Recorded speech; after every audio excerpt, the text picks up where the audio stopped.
Черногорците и втория батальон от руско-българската бригада не удържаха редута. Сръбските батареи бяха млъкнали и сръбската резерва не дойде да подкрепи юнашкия подвиг на тая шепа юнаци. Тя гледа хладнокръвно как гинеха юнаците. Защо? Няколко хиляди турци, подкрепени със свежи войски от непрестанното действие на бялата батарея, нахълтаха пак в очистения подир отчаяно и безплодно съпротивление от доброволците редут.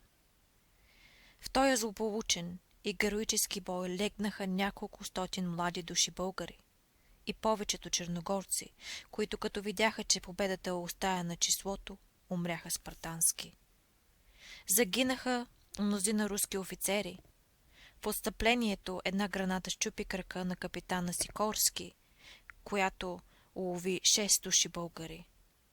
Друга една се пръсна пред капитана Райча и го повали в несвяст. 3 дни го считаха за убит.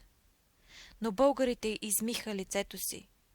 Героизмът им гръмна навсякъде и запуши устата на клеветата. Генерал Черняев, трогнат от подвига им, ги обсипа с похвали и награди. А нашите приятели? Почти всичките оставиха костите си на градетинските негостоприемни височини. Владиков умря от един куршум и от една бомба, която порази хаджият, който го изнасяше из боя. Бебровски биде пронизан от 2 байонета на редута в същото време, когато сваляше с един мах на сабята си троица неприятели. И другите паднаха или издъхнаха в околните амбуланци. Попчето и мравката, като се завръщаха подир войната в Букурещ, пеши и голи, съмръзнаха от студ една нощ близо до Краево. Остана жив само Македонски, комуто 11 рани заздравяха и дясната ръка изсъхна. Той сега е разсилен и мете с лявата ръка канцеларията.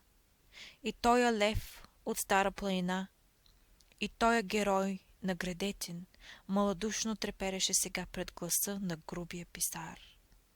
Една дълга агония.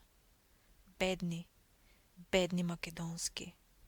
Защо не умря при Градетин?